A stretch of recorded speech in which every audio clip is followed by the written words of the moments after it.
Assalamualaikum warahmatullahi wabarakatuh. Selamat pagi, salam sejahtera bagi kita semua. Yang terhormat, Prof. Dr. Endang Susalit, spesialis penyakit dalam konsultan ginjal hipertensi. Yang terhormat Dr. Marhum Bonar Hamarbun, spesialis penyakit dalam konsultan ginjal hipertensi.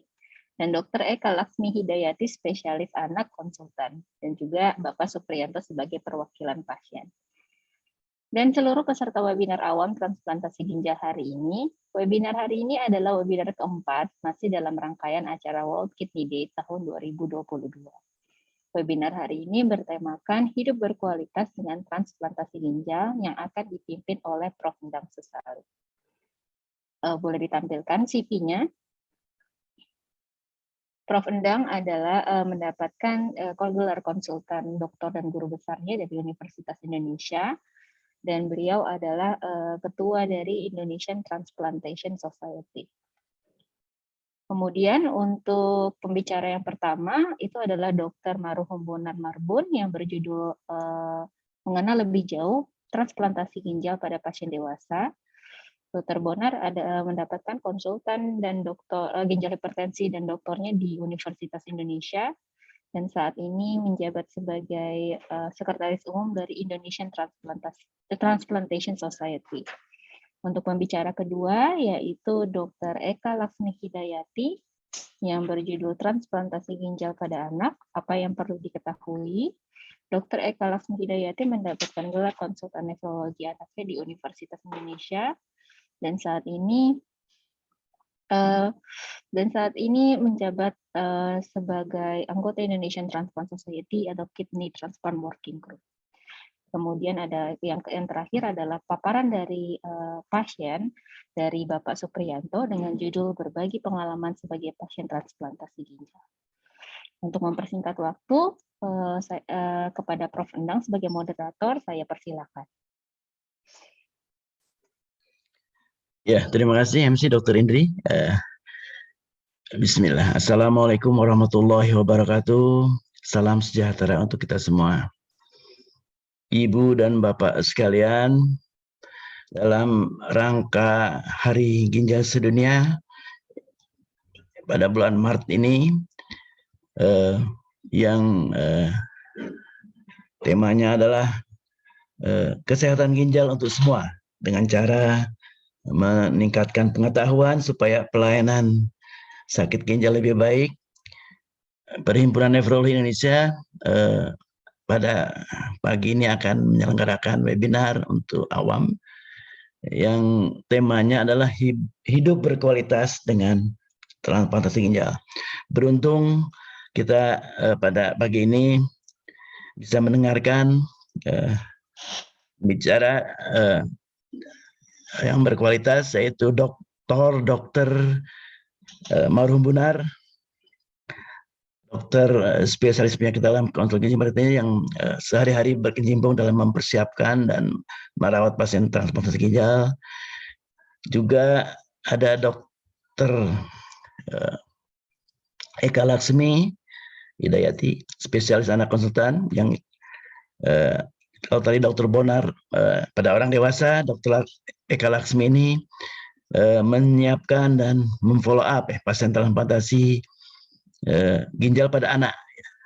Selain itu kita juga beruntung bisa mendengarnya pengalaman langsung dari seorang pasien transplantasi ginjal, yaitu Bapak Supriyanto. Kita akan dengar nanti pengalaman beliau bagaimana setelah menjalani atau mendapatkan ginjal sebagai pasien transplantasi ginjal.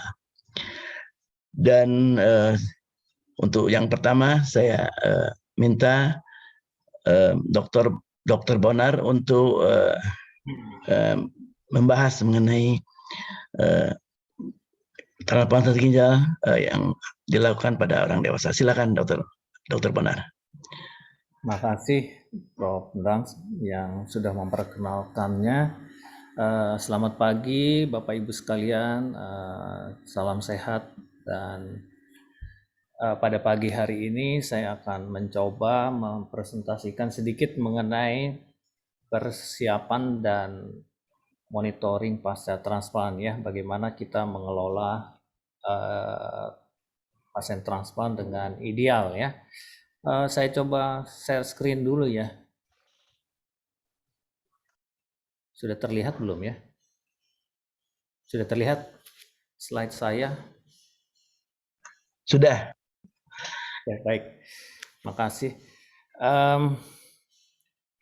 Jadi pada hari ini dalam rangka Hari Ginjal Sedunia, kita akan melihat bagaimana pengenalan mengenai kesehatan ginjal terutama pada transplant ya, karena memang pada saat ini kita kadang-kadang terjadi ketidaksesuaian antara pengertian dokter dengan Bapak Ibu sekalian mungkin ya, maka kita pada hari ini berusaha untuk meningkatkan literasi kesehatan pasien yang kita ingin sampaikan supaya Bapak Ibu sekalian mendapat pemahaman yang minimal yang cukup sehingga dapat bertindak di kemudian hari. Bahan yang akan saya sampaikan ringkasan saja mungkin mengenai penyakit ginjal kronik, kemudian mengenai penyakit ginjal tahap akhir, terapi pengganti ginjal, kemudian yang penting kita akan membahas sedikit lebih dalam adalah mengenai transplantasi ginjal, yaitu siapa yang bisa menjalaninya, kemudian persiapannya, dan hidup setelah transplantasi ginjal. Dan mungkin sedikit mengenai COVID ya. Baik, yang pertama mengenai penyakit ginjal kronik ya. Jadi kita tahu bahwa penyakit ginjal kronik itu adalah pasien yang mengalami kelainan ya, struktur maupun fungsi. Struktur itu melalui pemeriksaan, misalnya dengan pemeriksaan patologi atau pemeriksaan laboratorium yang kita temukan adanya kelainan di urin ya. Jadi kalau misalnya di urin itu ada proteinuri atau kebocoran di ginjal, kita duga bahwa orang tersebut mengalami gangguan ginjal ya, atau dengan pemeriksaan laboratorium dengan berdasarkan kreatinin yang kita tahu bahwa di laboratorium sekarang sudah keluar angka namanya LFG ya. Jadi LFG-nya kalau kurang dari 60 artinya orang tersebut menderita gangguan ginjal ya. Nah, kemudian mengenai penyakit ginjal kronik ya, kalau kita tahu penyakit ginjal kronik ini di populasi dunia itu dikatakan hampir 10% ya. 10% dari populasi. Dan yang jadi masalah mungkin yang Bapak Ibu harus ketahui, penyakit ginjal tahap awal itu seringkali tidak menunjukkan tanda dan gejala. Itu sebenarnya masalah yang akan mungkin dihadapi oleh Bapak Ibu sekalian karena memang tidak ketemu gejala yang khas ya. Kemudian pada tahap akhir umumnya sudah bergejala. Jadi memang pasien itu datang ke tempat kami itu sudah dengan kondisi yang terlambat. Katakan begitu ya. Jadi memang itu yang perlu kita identifikasi, dan kalau LFG-nya kurang dari 15, inilah yang kita sebut sebagai penyakit ginjal tahap akhir ya, bukan penyakit ginjal kronik lagi, tapi sudah penyakit ginjal tahap akhir. Penyakit ginjal tahap akhir itu artinya pada tahap ini ginjal sudah tidak dapat bekerja lagi sehingga diperlukan terapi pengganti ya. Dan yang itu yang mungkin yang menjadi pertanyaan, apa saja sih gejala yang dapat dirasakan oleh pasien penyakit ginjal tahap akhir? Ya secara umum aja mungkin bisa kita temukan pasien tersebut ditemukan adanya tubuh yang bengkak, adanya mual dan muntah, adanya gatal-gatal, dan mungkin juga ditemukan sesak napas ya, atau mungkin anemi karena kekurangan sel darah merah ya.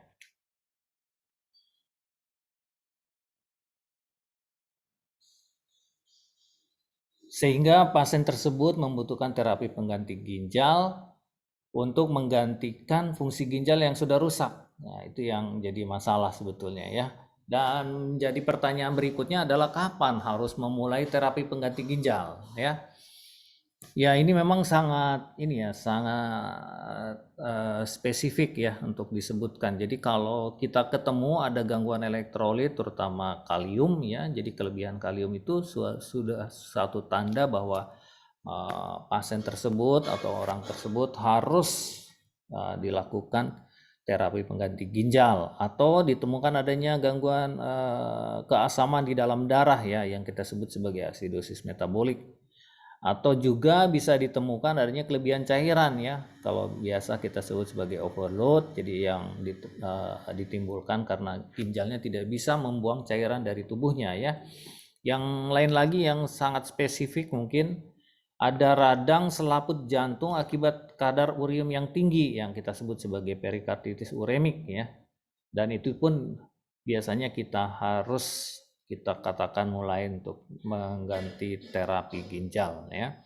Gejala lainnya biasanya memang sangat tidak spesifik ya. Biasanya pasien itu kadang-kadang mual, muntah ya, gangguan tidur, sampai ada kesadaran menurun ya. Dan ini memang biasanya datangnya ke dokter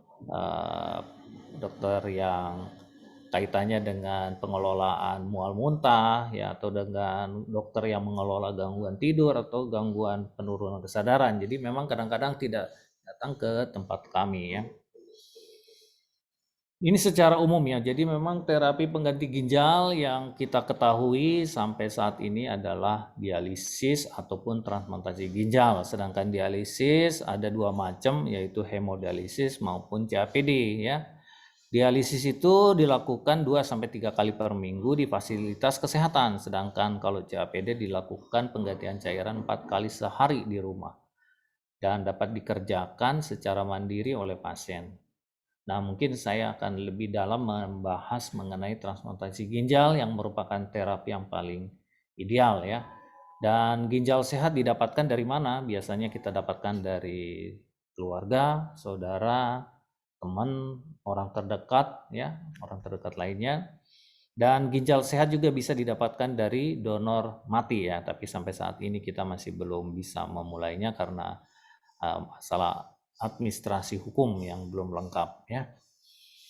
Nah, kemudian kita lihat transplantasi ginjal ya, memang topik ini yang akan kita bahas ya, bahwa transplantasi ginjal itu adalah ginjal baru yang akan ditempatkan di bagian perut bawah sebelah kanan ataupun sebelah kiri, yang akhirnya akan disambungkan ke pembuluh darah dan saluran kemih ya.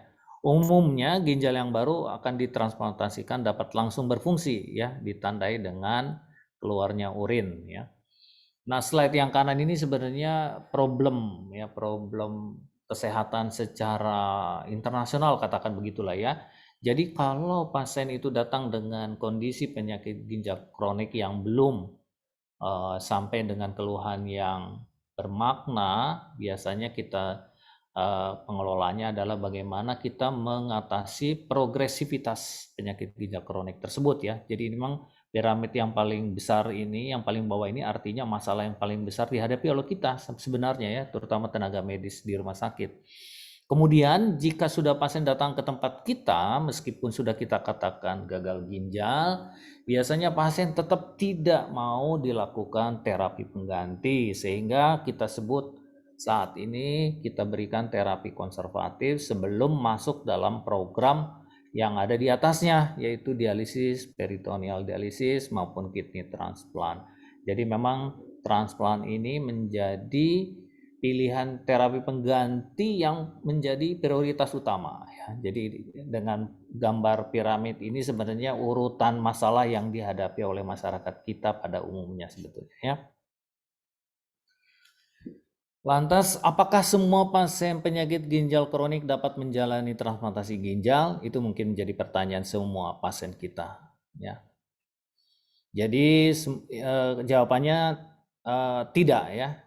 Tergantung kelayakan pasien atau ketersediaan donor ataupun kecocokan dengan donor. Nah, siapa saja yang bisa menjalani transplantasi ginjal? Nah, jadi kita definisikan kalau penerima transplantasi ginjal kita sebut sebagai resipien. Jadi calon resipien adalah pasien penyakit ginjal tahap akhir baik yang sudah maupun belum menjalani dialisis. Pasien penyakit ginjal tahap akhir yang tidak direkomendasi untuk menjalani transplantasi ginjal biasanya adalah pasien yang mempunyai penyakit jantung yang sangat berat, pasien dengan penyakit keganasan, pasien yang tidak patuh berobat, pasien memiliki ketergantungan dengan obat atau adiksi obat, atau penderita penyakit dengan harapan hidupnya yang dinilai oleh dokter yang bersangkutan kurang dari 5 tahun, ini yang tidak direkomendasi untuk menjalani transplantasi ginjal. Nah, sekarang siapa yang bisa menjadi donor ginjal? Ini yang paling penting sebetulnya ya, karena kalau tidak ada donor, kita tidak mungkin bisa melakukan transplantasi ginjal. Biasanya kita definisikan pemberi ginjal itu sebagai donor ya. Donor ginjal adalah orang sehat, ini yang penting nih. Orang yang sehat yang boleh memberikan salah satu ginjalnya dengan cara sukarela tanpa paksaan ya, ataupun dibayar. Ini nggak boleh. Ini prinsip yang sangat penting diperhatikan oleh Bapak Ibu sekalian secara umum maupun secara internasional ya. Nah, jadi pertanyaannya, jadi donor yang nggak boleh itu yang mana gitu ya? Yang jelas sebenarnya secara umum donornya harus, kalau sakit tidak boleh ya, terutama ini nih tandanya yang biasa kita lakukan dengan melakukan pemeriksaan fungsi ginjal, adanya kelainan urin, adanya batu ginjal, adanya ginjal yang polikistik, adanya hipertensi yang tidak terkontrol, adanya diabetes, atau ada penyakit jantung dan pembuluh darah, atau penyakit paru berat ya, adanya HIV, adanya penyalahgunaan alkohol, adanya infeksi hati ya, ini semua sebenarnya hal-hal yang tidak boleh memberikan donor kepada pasien resipien ya. Nah, ini secara umum ya, persiapan apa sih sebenarnya yang kita harus lakukan? Jadi tahapannya adalah mempersiapkan donor dan resipien, kemudian biasanya si donor itu akan masuk ke dalam penilaian tim advokasi, kemudian kita lakukan pemeriksaan yang lengkap. Setelah lengkap baru kita rapat di dalam tim transplant, kemudian kita putuskan masuk dalam tindakan operasi. Setelah itu rawat inap selama kurang lebih 1 minggu, kemudian kontrol secara rutin. Ini secara garis besar aja ya. Nah, detailnya nanti kita akan lihat lagi. Jadi memang screening yang pertama oleh pasien itu memang sangat banyak ya. Resipien itu ya, mulai dari wawancara sebenarnya ya. Wawancara yang penting bahwa resipien itu siap ya dan mempunyai donor. Kemudian kita lakukan pemeriksaan, banyaknya pemeriksaannya. Ada pemeriksaan golongan darah, ya, kecocokan darah, ya, ada pemeriksaan jantung, USG, pemeriksaan nutrisi, pemeriksaan gigi, mulut, dan telinga untuk mencari sumber infeksi, ya, kemudian virus-virus lain, kemudian pemeriksaan psikiatri, ya. Kalau wanita perlu konsultasi ke ginekologi, dan laki-laki jika umur lebih dari 40 tahun perlu pemeriksaan prostat, ya, kemudian virus-virus yang memungkinkan akan terjadi di masa yang akan datang perlu screening hepatitis B, C, HIV, dan lain sebagainya ya. Nah, kemudian mengenai donor ya, mengenai donor juga sama, dimulai dengan wawancara kesehatannya bahwa donor itu harus sehat, kemudian kita harus melakukan pemeriksaan darah lengkap, kecocokan darah, ya, fungsi ginjal, fungsi hati, screening virus, kemudian foto-foto pemeriksaan EKG, USG, dan pemeriksaan psikiatri yang harus dilengkapi untuk menjadi donor yang ideal ya. Jadi donor itu harus dipastikan sehat sehingga dapat hidup normal dengan 1 ginjal saja, yaitu tidak perlu diet khusus dan konsumsi obat. Itu yang paling penting yang kita targetkan untuk donor yang sehat ya. Jadi tujuannya donor harus dapat beraktivitas seperti sedia kala, seperti sebelum melakukan donasi ginjal. Nah, mungkin sedikit mengenai kecocokan darah ya. Kecocokan resipien dengan donor itu salah satunya dinilai dengan golongan darah ya. Dan penilaian lainnya perlu pemeriksaan crossmatch, HLA, dan lain sebagainya. Ini prinsip dasar saja. Jadi golongan darah O itu bisa memberikan kepada O ya. Sedangkan A hanya dapat menerima dari golongan darah O maupun A. Sedangkan B golongan darah bisa mendapatkan dari golongan darah O maupun B. Nah, yang paling susah itu, yang paling gampang AB ya. AB itu bisa menerima dari mana aja ya, tapi dia tidak bisa memberikan. Jadi menerima iya, memberikan tidak ya.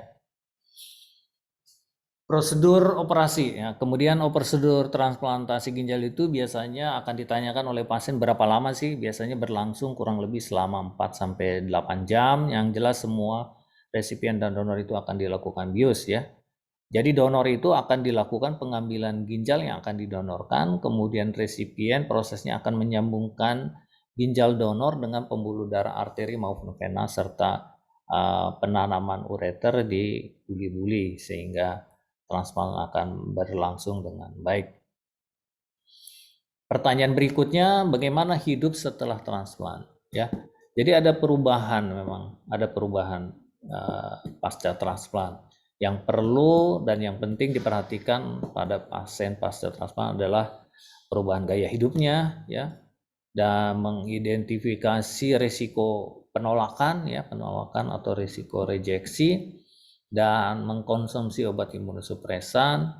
Kemudian kita harus menghadapi apa risiko infeksinya, dan yang terakhir yang selalu dianjurkan oleh tim kami adalah kontrol dan evaluasi secara teratur. Kita lihat ada kelebihan dan kekurangan hidup setelah transplantasi ginjal. Kelebihannya adalah yang pertama, batasan makan dan minum lebih longgar ya, jadi lebih bebas ya pasien tersebut. Dan dikatakan secara literatur bahwa kesehatan dan kebugaran tubuhnya akan makin meningkat, akan dapat beraktivitas seperti sedia kala sebelum mengalami penyakit ginjal, kemudian dapat hidup lebih lama dibandingkan jika tetap menjalani dialisis. Jadi memang kalau lihat begini banyak keuntungan yang akan diperoleh setelah menjalani transplantasi yang tidak akan mungkin didapatkan selama pasien tersebut masih melakukan dialisis. Nah, sedikit mungkin ini bukan menakut-nakuti, tapi kekurangannya ada. Ya, kekurangannya adalah ada risiko infeksi setelah pada luka operasi, tapi ini semua bisa dilakukan tata laksana dengan baik dan harus rutin mengkonsumsi obat imunosupresan, dan mungkin dapat timbul efek samping dari obat imunosupresan, dapat muncul komplikasi infeksi, penolakan, keganasan pasca transplant ya. Nah, kemudian kita akan melihat mengenai penolakan ya atau rejeksi. Secara normal, sistem imun akan melawan atau menolak apapun yang bersifat asing ya. Jadi oleh karena itu obat anti rejeksi atau imunosupresan itu untuk mencegah kerusakan dari ginjal yang baru ditransplantasikan ya. Ini gambar skema bahwa ginjal itu akan dipasangkan di perut bawah kiri ataupun kanan ya. Ada dua tipe penolakan rejeksi, yaitu rejeksi akut. Rejeksi akut adalah definisinya terjadi dalam 1 tahun pertama pasca transplantasi. Jadi pengobatan biasanya berhasil mengatasi rejeksi akut. Nah, sedangkan rejeksi kronik terjadi dalam jangka waktu yang panjang dan biasanya penyebab mekanismenya masih kurang dipahami sampai saat ini ya. Meskipun kita bisa memprediksi sesuatu yang lain yang mungkin mempengaruhi rejeksi kronik. Dan pengobatan biasanya tidak terlalu berhasil dengan baik ya untuk mengatasi rejeksi kronik. Rejeksi, tanda-tanda rejeksi yang harus diwaspadai ya, yang mungkin bisa diketahui oleh Bapak Ibu sekalian ya, misalnya diketemukan adanya jumlah urin yang berkurang, ya, adanya demam yang tinggi ya, kemudian nyeri pada area ginjal yang baru, atau ada darah pada urin ya, gejala seperti flu, nyeri otot, batuk, lemas ini jangan sampai kita abaikan ya. Mungkin ada sesuatu yang kaitannya dengan penolakan, atau mungkin yang mungkin bisa dinilai lebih gampang adalah peningkatan berat badan lebih dari 1,4 kilo dalam 2 hari misalnya ya. Itu yang harus kita perhatikan. Mudah-mudahan waktunya masih cukup ya. Kemudian berikutnya adalah obat imunosupresan. Mengapa diperlukan obat ini? Karena obat imunosupresan bertujuan untuk menurunkan aktivitas sistem imun sehingga tidak menyerang ginjal yang ditransplantkan. Rejeksi seringkali sulit dideteksi pada tahap awal. Jika prosesnya sudah terjadi, biasanya bersifat irreversible. Artinya terjadi pada kondisi yang normal. Sehingga obat imunosupresan itu wajib dikonsumsi secara rutin dengan arahan dari dokter yang bersangkutan. Nah, obat imunosupresan itu sebenarnya bekerja ada 2 proses pada saat transplant, yaitu terapi induksi, artinya dia dikonsumsi sebelum atau sampai pada saat setelah prosedur transplant dilakukan. Sedangkan yang kedua, golongan kedua adalah terapi pemeliharaan, yaitu obat imunosupresan untuk jangka panjang ya, biasanya setelah 6 bulan 1 tahun, dan biasanya obat tersebut akan dimodifikasi atau diturunkan sesuai dengan kebutuhannya. Nah, yang perlu diperhatikan oleh Bapak Ibu sekalian adalah efek samping ya. Efek samping dari imunosupresan itu bisa terjadi hipertensi, peningkatan berat badan, risiko infeksi yang makin meningkat, atau risiko kanker yang meningkat. Contohnya misalnya hipertensi. Jadi hipertensi caranya mencegahnya adalah dengan diet rendah garam, olahraga rutin, dan target tekanan darahnya kurang lebih 130/80 ya. Dan untuk peningkatan berat badan, kita sarankan harus mengatur diet misalnya sesuai dengan kebutuhan kalori ya. Dan yang paling gampang secara objektif adalah mengukur lingkar pinggang dan hitung indeks massa tubuh ya, jangan terlalu berlebih. Kemudian untuk mencegah risiko infeksi misalnya dengan menjaga kebersihan, kalau perlu segera konsulkan ke dokter jika ada keluhan yang mengarah kepada infeksi. Nah, memang ini yang paling sulit di negara kita karena memang untuk menghindari kanker harus menghindari cahaya matahari yang langsung ya, atau memang kita menyarankan menggunakan sunscreen ya jika terpapar sinar matahari yang terlalu lama ya, atau memang perlu kita konsulkan kepada dokter jika ada benjolan atau luka atau perubahan warna kulit yang tidak wajar. Kemudian efek samping yang lain yang mungkin adalah new onset diabetes mellitus ya. Jadi biasanya ada diabetes yang tadinya tidak mempunyai riwayat diabetes, namun jika setelah pasca transplant akan mendapatkan penyakit diabetes, dan ini memang harus hati-hati karena akan menimbulkan komplikasi yang sangat serius, sehingga biasanya kita menyarankan target laboratorium ini HbA1c-nya 7-7,5 ya. Dan untuk peningkatan kolesterol biasanya akan menyebabkan penyumbatan pembuluh darah, sehingga targetnya biasanya secara objektif kita melakukan pemeriksaan LDL pada dewasa kurang dari 100 dan 130 pada anak maupun remaja. Dan yang lain adalah anemia ya. Anemia itu anemia ringan menimbulkan keluhan berupa rasa mudah lelah atau kulit pucat ya. Dan biasanya jika ditangani ini dapat menyebabkan jika tidak ditangani akan menyebabkan berbagai kelainan organ yang terkait dengan kekurangan oksigen. Dan mungkin yang lain adalah kenaikan asam urat ya. Obat anti rejeksi seperti siklosporin dapat mengganggu pengeluaran asam urat. Jadi asam urat menumpuk membentuk kristal yang ini yang menyebabkan timbul nyeri dan bengkak di sendi. Kemudian yang menjadi perhatian kita adalah penyakit jantung dan kecemasan yang mungkin juga akan muncul pasca penggunaan imunosupresan dalam jangka panjang. Karena penyakit jantung ini akan menyebabkan kematian tertinggi terutama pada pasien pasca transplant. Biasanya faktor risikonya ada hipertensi atau kolesterol, merokok, obesitas ya, atau diabetes yang tidak terkontrol. Dan yang terakhir menjadi perhatian kita adalah kecemasan biasanya, karena dalam konsumsi obat jangka panjang akan melakukan penyesuaian yang akan membuat pasien merasa tertekan biasanya ya. Namun efek samping dari obat imunosupresan umumnya dapat dikelola ya dengan baik oleh pasien resipien transplant ya. Karena kadar obat akan dievaluasi secara berkala. Inilah gunanya kita memonitoring untuk mengevaluasi dosis yang efektif untuk mencegah rejeksi dan meminimalisir efek samping. Itu yang kita perhatikan selama kontrol teratur kepada kami ya. Nah, kemudian kita akan sedikit membahas mengenai infeksi ya. Infeksi dapat terjadi karena sistem imun yang relatif akibat konsumsi obat imunosupresan, atau mungkin juga terjadi karena pajanan kuman dari lingkungan kita yang kurang bersih. Jadi kalau kurang dari 1 bulan biasanya infeksi yang paling sering adalah infeksi bakteri, kemudian 1-6 bulan bisa bakteri maupun virus-virus yang ada di sekitar kita. Lebih dari 6 bulan lebih banyak virus CMV maupun mungkin jamur ya, atau ya kadang-kadang infeksi saluran kemih. Jadi langkah untuk mencegahnya adalah hindari kontak dekat dengan orang yang memiliki penyakit menular. Nah, ini yang agak sulit kita identifikasi. Yang penting mungkin jangan ketemu orang yang baru dikenal gitu ya terlalu lama. Hindari berkontak dengan cairan tubuh dari anak yang baru divaksinasi misalnya. Mencuci tangan dengan sesuai anjuran. Melakukan vaksinasi pasca transplant sesuai dengan rekomendasi kita. Kemudian berkonsultasi dengan dokter sebelum bepergian, misalnya pergi ke negara endemis, mungkin ada vaksinasi tertentu yang perlu dilakukan. Terutama mungkin kalau mau naik haji gitu ya, harus ada vaksinasi sama seperti itu.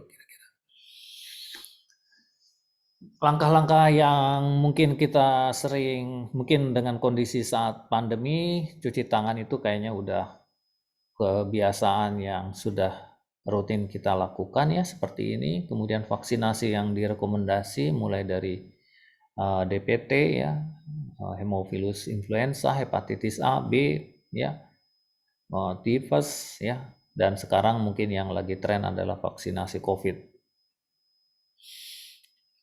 Jadi kontrol dan evaluasi untuk semua pasien itu semua pasien resipien transplant itu dikategorikan sebagai penyandang penyakit ginjal kronik. Ini yang perlu diperhatikan oleh Bapak Ibu sekalian, meskipun sudah transplant bukan semena-menanya hidupnya tanpa pengaturan pola hidup yang baik ya.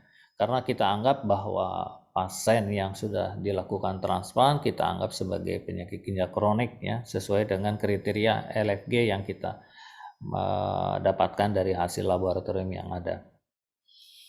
Kontrol, apa gunanya kontrol dan evaluasi? Sebenarnya pasca transplant ginjal itu biasanya harus menjalani perawatan kurang lebih 1 minggu dan diperbolehkan rawat jalan, dan pasien wajib kontrol ke dokter sesuai dengan jadwal yang ditentukan.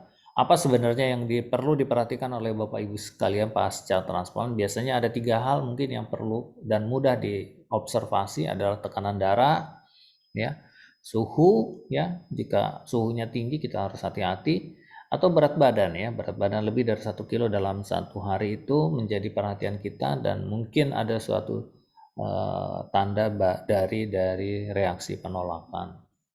Nah, ini protokol untuk resipien ya. Jadi 1 minggu pertama, 1 bulan, 2-3 bulan, 4-6 bulan, sampai lebih dari 12 bulan yang kita lakukan pemeriksaan mulai dari tanda-tanda vital, pemeriksaan fungsi ginjal, dan virus-virus yang terkait dengan waktu yang dianjurkan seperti ini.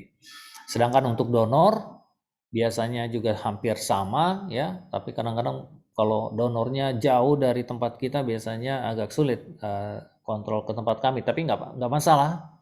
Jadi donor itu harus kontrol ke dokter yang ada di mana dia berada ya, mulai dari pemeriksaan tanda vital, fungsi ginjal ya, secara rutin ya. Ini protokol yang kita anjurkan ya. Nah, mungkin sedikit mengenai pengenalan aja mengenai COVID ya, COVID-19 ya. Jadi pasien transplantasi ginjal akan berisiko akan mengalami terjadi infeksi ya. Kita lihat di sini tingkat kejadiannya kalau populasi umum itu sekitar 0,3% ya. Tapi kalau transplant bisa sampai 5%, jadi naik berkali lipat. Sedangkan di umum tingkat kematiannya 1%, kalau di transplant bisa sampai 24%. Jadi memang tinggi sekali ya. Jadi memang harus hati-hati ya kalau ada COVID, harus benar-benar kita jaga kesehatan dengan prokes yang baik.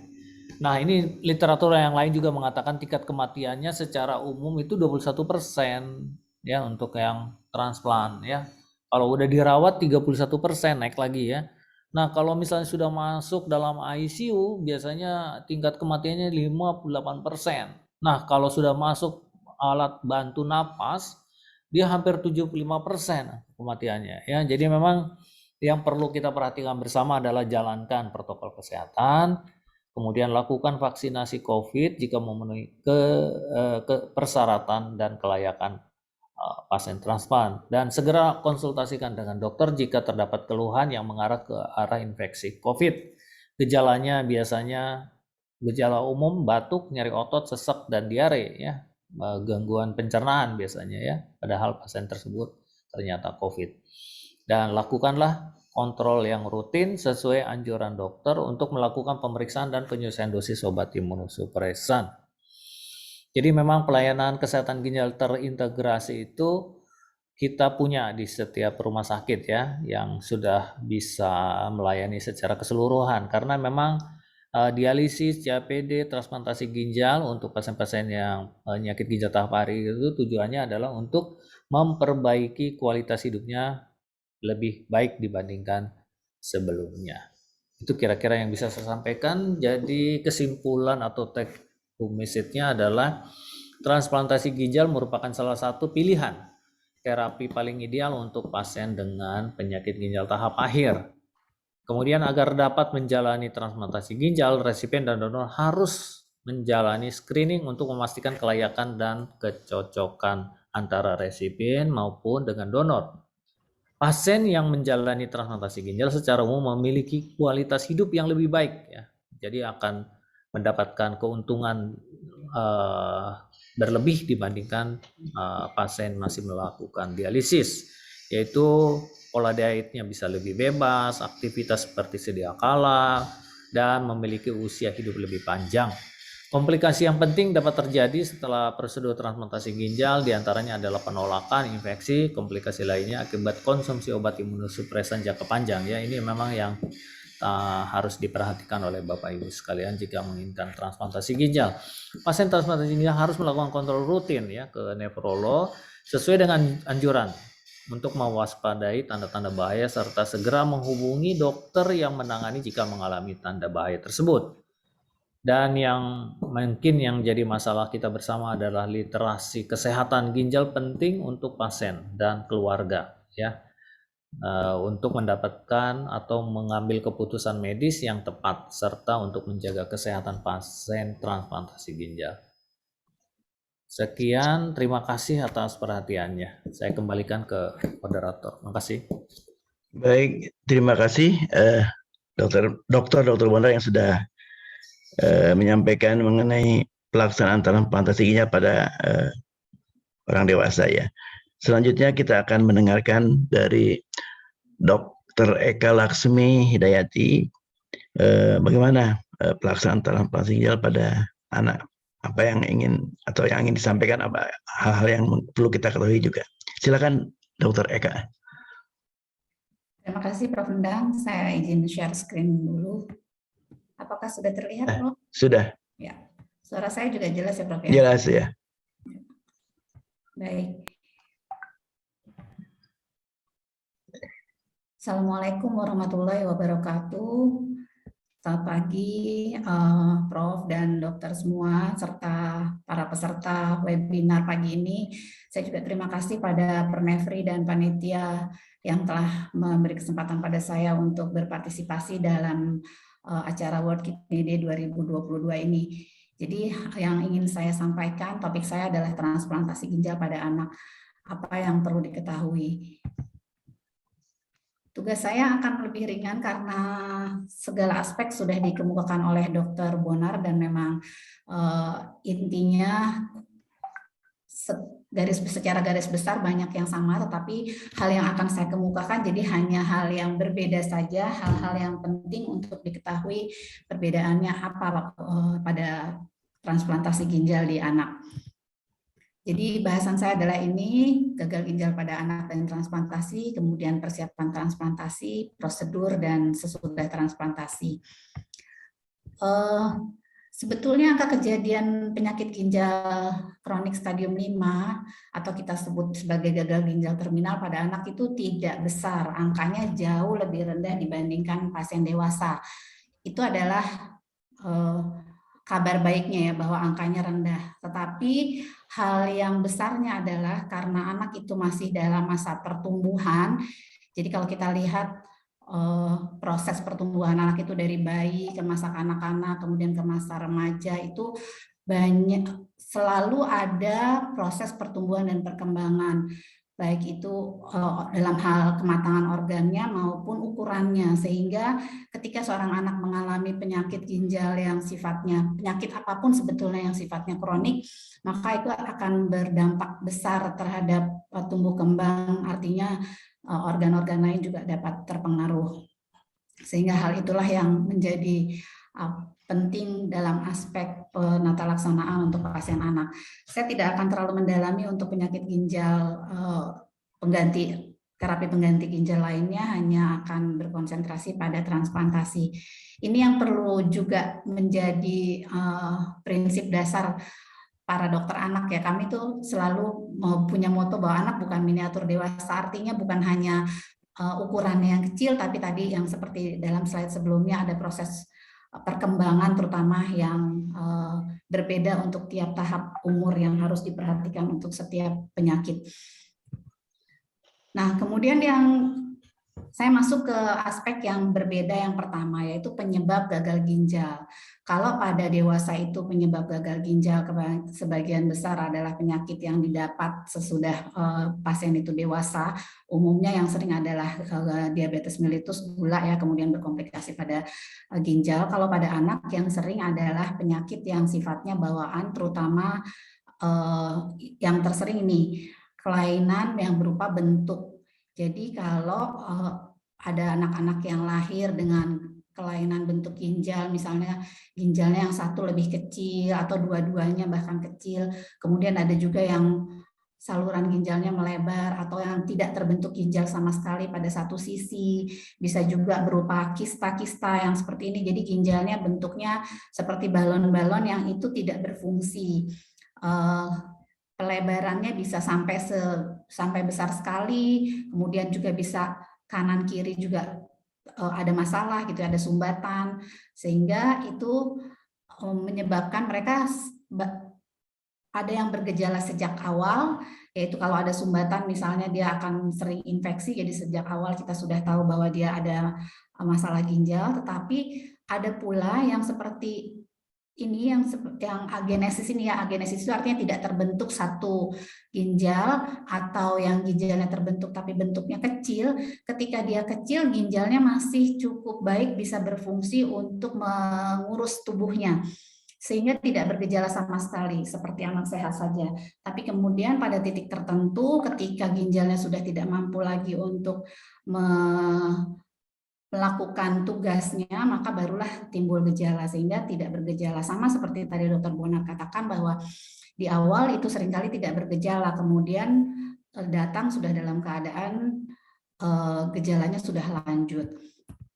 Nah, kemudian yang kedua, ada juga penyakit yang didapat. Ini biasanya pada anak-anak yang sudah masuk ke usia remaja atau sudah mulai di atas 6 tahun, yang remaja di atas 10 atau 12 tahun. Yang sering adalah sebagai penyebab gagal ginjal pada anak, lupus, kemudian sindrom nefrotik yang tidak membaik dengan obat standar, kemudian radang ginjal lain yaitu glomerulonefritis. Nah, kita lihat transplantasi di ginjal di Indonesia karena tadi saya sebutkan juga ya bahwa sebetulnya secara angka itu kecil sehingga transplantasi ginjal itu tidak banyak center yang bisa melakukan. RSCM juga baru memulainya 2013, hingga saat ini sudah ada 26 transplant. Kami menyadari bahwa kami tidak mengejar jumlah ya, tetapi kami ingin meningkatkan kualitas pelayanan, jadi harus ada perbaikan dalam luaran pasien-pasien yang sudah menjalani transplantasi ginjal. Dan karena ini juga prosedurnya rumit, maka juga tidak banyak rumah sakit yang bisa, harus melibatkan tim dari berbagai disiplin, sehingga harus rumah sakit yang memang lengkap semua spesialis dan subspesialisnya. Pusat pelayanan lain yang juga sudah memulai adalah di Malang dan Surabaya. Nah, saya akan masuk langsung ke persiapan transplantasi. Hal-hal apa sih yang kira-kira berbeda dengan dewasa? Ini adalah poin-poinnya, nanti kita lihat satu persatu. Jadi pertama pemeriksaan fisik dan laboratorium. Untuk donor itu sangat mulia ya, karena dia tidak sakit tapi dia akan memberikan ginjalnya dan menjalani operasi untuk kepentingan resipien gitu, sehingga kita harus memastikan bahwa apa yang kita lakukan itu tidak membuat donor menjadi sakit, dia harus dalam kondisi sehat secara keseluruhan. Kemudian kita juga harus mencari infeksi tersembunyi. Mengapa? Karena ginjal itu bisa menjadi tempat sembunyinya beberapa virus yang ketika masuk ke dalam tubuh itu tidak memberikan gejala yang nyata gitu. misalnya virus yang kita sebut sebagai sitomegalovirus, CMV, EBV, itu adalah virus-virus yang ketika masuk ke tubuh dia bersembunyi, dan salah satu tempat sembunyinya adalah di ginjal. Sehingga ketika kita akan memberikan ginjal dari donor, itu kita harus mencari apakah dia akan bisa membawa infeksi dari ginjalnya yang kemudian kita pindahkan ke resipien. Kemudian untuk resipien kita menilai kelayakan untuk menjalani transplantasi ginjal, baik kelayakan dari aspek medis maupun teknis operasi. Aspek medis itu misalnya apakah pasien ini dalam keadaan jantungnya baik, kalau misalnya jantungnya masih ada masalah kita perbaiki dahulu jantungnya. Kemudian bila penyakit dasarnya misalnya contohnya lupus masih ada masalah, maka itu harus kita buat menjadi terkontrol dahulu penyakit dasarnya. Kemudian untuk teknis operasi kita tahu tadi bahwa untuk anak usianya bervariasi, dokter anak itu menghadapi pasien dari yang beratnya bisa 1 kilogram maksud saya, sampai ke pasien-pasien remaja yang gemuk, obesitas, yang beratnya bisa sudah sama dengan dewasa gitu. Jadi sangat bervariasi. Maka dokter yang akan mengoperasi harus betul-betul mempersiapkan teknis operasi, apakah memungkinkan seorang anak yang kecil misalnya akan mendapatkan ginjal dari donor dewasa. Teknis operasi harus dirancang dengan sangat seksama. Kemudian kita juga mencari infeksi tersembunyi. Tujuannya berbeda dengan yang di donor tadi. Kalau di donor dikhawatirkan akan membawa ke resipien, kalau untuk resipien infeksi tersembunyi ini akan kita obati terlebih dahulu sebelum pasien menjalani transplantasi. Kemudian evaluasi organ khusus.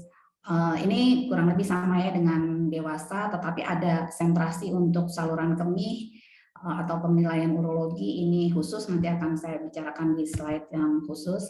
Kemudian pemeriksaan kecocokan jaringan, ini juga kurang lebih sama dengan dewasa, untuk melihat apakah ada penolakan bila nanti donor akan memberikan ginjalnya kemudian dimasukkan ke resipien, apakah akan ada penolakan. Karena pada prinsipnya manusia itu memang dirancang untuk punya sistem untuk menolak segala sesuatu yang masuk ke tubuhnya yang bukan merupakan bagian dari tubuhnya. Sebetulnya itu dirancang untuk menghalau infeksi ya. Jadi kalau ada bakteri, virus dan sebagainya, maka akan bisa dikenali bahwa itu adalah bukan bagian dari tubuhnya yang harus dilawan. Tetapi itu juga berlaku pada jaringan yang masuk gitu. Jadi kalau ada jaringan yang masuk yang tidak sama dengan sel tubuhnya, maka akan bisa terjadi juga perlawanan. Itulah yang ingin diperiksa dalam pemeriksaan kecocokan jaringan ini. Kemudian, nah ini adalah sistem urologi yang mungkin penilaian ini yang khusus untuk anak, karena pada dewasa tidak terlalu menjadi masalah ya. Seperti tadi saya sampaikan bahwa sebagian besar penyebab gagal ginjal pada anak adalah kelainan bawaan dalam hal bentuk atau struktur ginjal dan saluran kemih. Sehingga penting bagi kita untuk menilai sebagai persiapan untuk transplantasi, menilai sistem urologi ini. Jadi ginjal dan saluran kemihnya seperti apa? Apakah masih ada sumbatan, aliran urinnya bagaimana, kapasitas kandung kemihnya bagaimana? Itu diperlukan karena kita tidak ingin kalau memang ada sumbatan yang berada di kandung kemih, maka nantinya akan bisa berpengaruh kepada ginjalnya yang baru. Karena ginjalnya yang baru akan memiliki saluran yang juga disambungkan ke kandung kemih yang lama. Jadi karena itulah kandung kemih harus dipastikan bahwa dia bisa menampung urin dengan jumlah yang normal, kemudian proses berkemihnya, aliran urinnya juga normal. Ada beberapa pemeriksaan yang kita lakukan untuk menilai hal-hal ini. Oh ya, bila diperlukan juga pasien mungkin harus dilakukan tindakan khusus operasi sebelum atau saat transplant ya, bila ada sumbatan atau kelainan bentuk yang menyebabkan tadi gangguan aliran urin, maka itu harus dilakukan operasi dahulu sebelum transplant atau bisa bersama dengan transplant.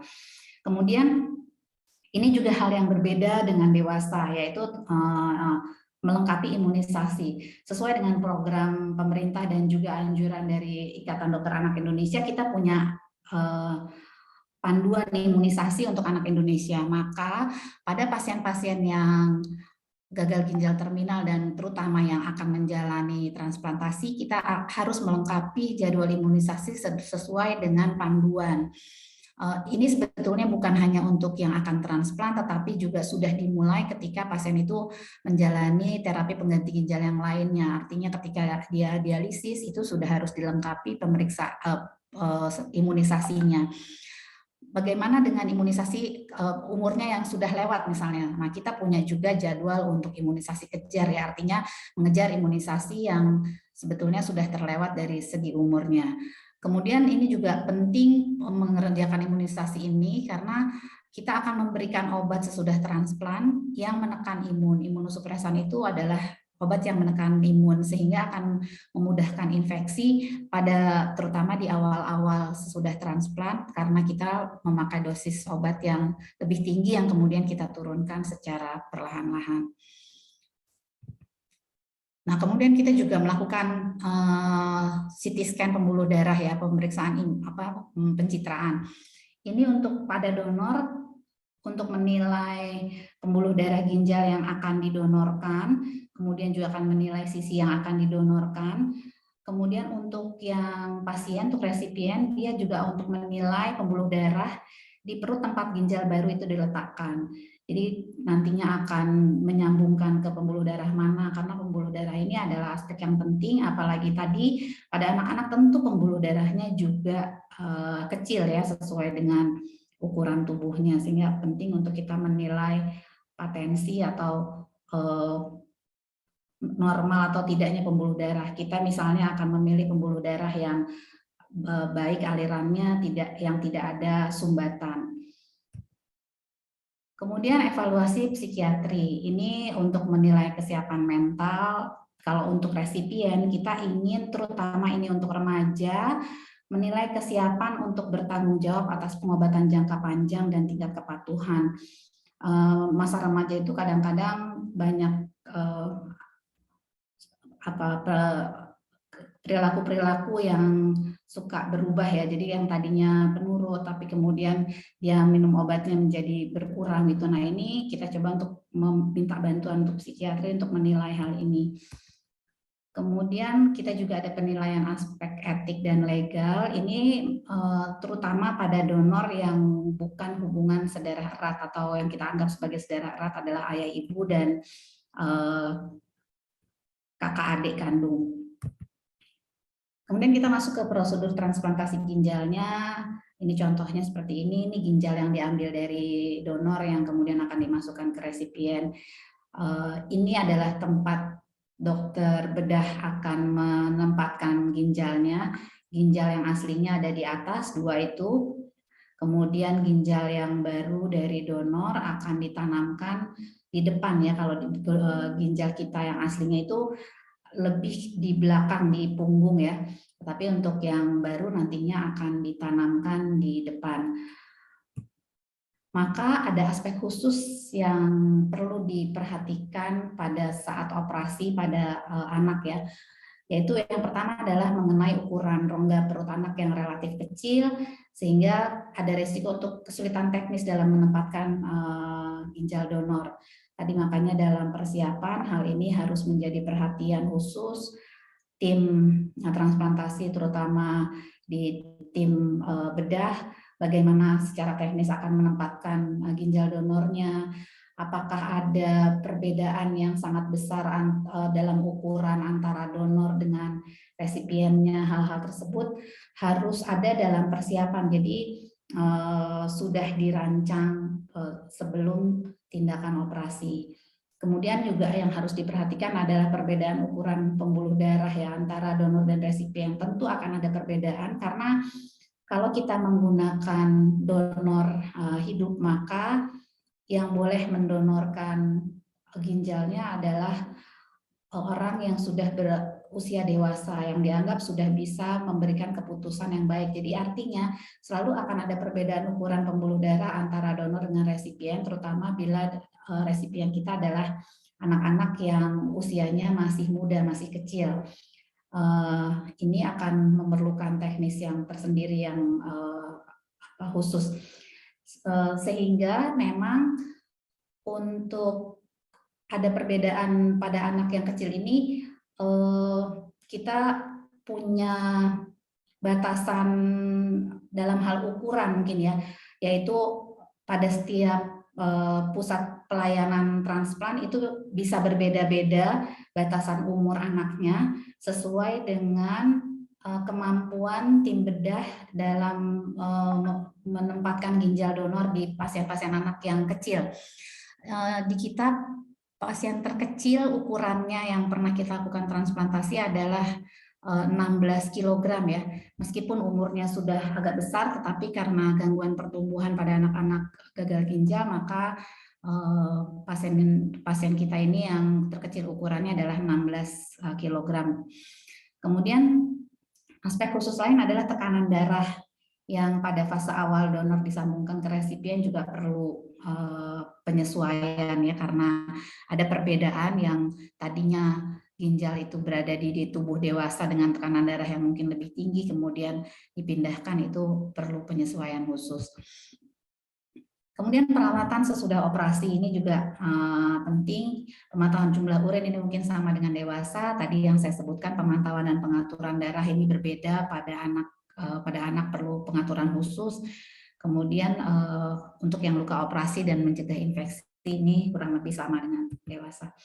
Kemudian untuk pemeriksaan jangka panjang, pemeriksaan darah secara rutin tentu sama. Secara umum, hal-hal detail yang dikemukakan Dr. Bonar tentang perubahan hidup yang harus dilakukan dalam hal ini mengenai sebentar, mohon maaf.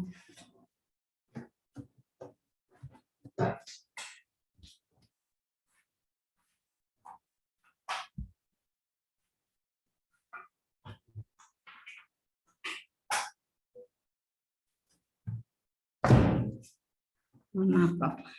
Kemudian kita juga harus memberikan obat untuk pencegahan penolakan. Sebetulnya ini aspek ini sama dengan dewasa, tetapi saya memberikan perhatian khusus pada masa remaja. Remaja itu dikenal suka melakukan hal-hal yang beresiko. Kita di dokter anak itu istilahnya adalah remaja itu memiliki risk-taking behavior. Misalnya suka ngebut-ngebutan naik motor, kemudian mencoba-coba hal baru, merokok, dan narkoba dan sebagainya. Dan itu tidak menutup kemungkinan bahwa meskipun anak-anak ini, remaja ini punya keterbatasan, dia sakit, tetapi bisa saja ada pengaruh dari lingkungannya, sehingga kita memberikan perhatian khusus pada masa remaja.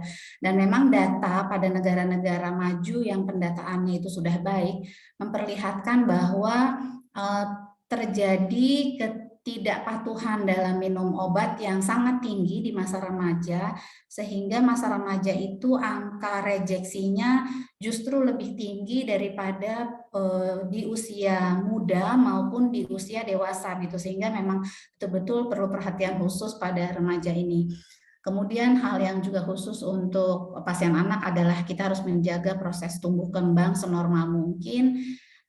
Sementara untuk pemantauan timbulnya komplikasi itu sama dengan aspek dewasa ya, tadi sudah dipaparkan secara detail mengenai komplikasinya oleh Dr. Bonar dan itu kurang lebih sama.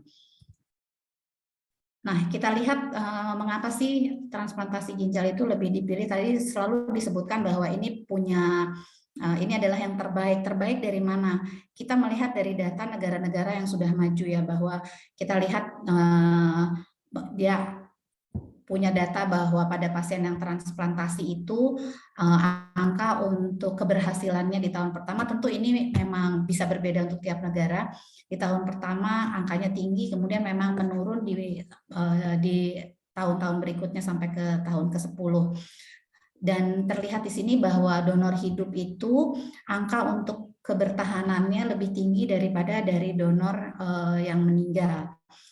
Kemudian juga kita lihat bahwa ada data bahwa angka kematian dalam 1 tahun pada pasien HD dan dialisis, artinya hemodialisis dan peritoneal dialisis itu lebih tinggi dibandingkan dengan pada pasien transplantasi. Nah, saya juga sajikan data lagi, ini mungkin untuk yang pasien-pasien anak adalah sampai yang baris keempat ini ya, kita lihat angka harapan hidup. Kalau pada pasien yang menjalani dialisis, angka harapan hidupnya sangat kecil, terutama untuk pasien anak, karena memang dialisis itu untuk anak banyak komplikasinya, banyak kesulitannya. Kita lihat pada pasien yang sudah ditransplant, maka angka harapan hidupnya sangat meningkat. Dibandingkan populasi normal yang tanpa penyakit, memang tidak bisa menyamai, tetapi paling tidak dia sudah jauh lebih baik dibandingkan dengan pasien dialisis. Mungkin dengan kemajuan ilmu kedokteran nantinya kita akan makin lama memperpanjang ekspektasi harapan hidup pada pasien yang sudah transplantasi. Sebagai penutup, transplantasi ginjal merupakan salah satu pilihan terapi pengganti ginjal dengan luaran dan kesintasan atau kemampuan untuk bertahan yang lebih baik dibandingkan dengan dialisis.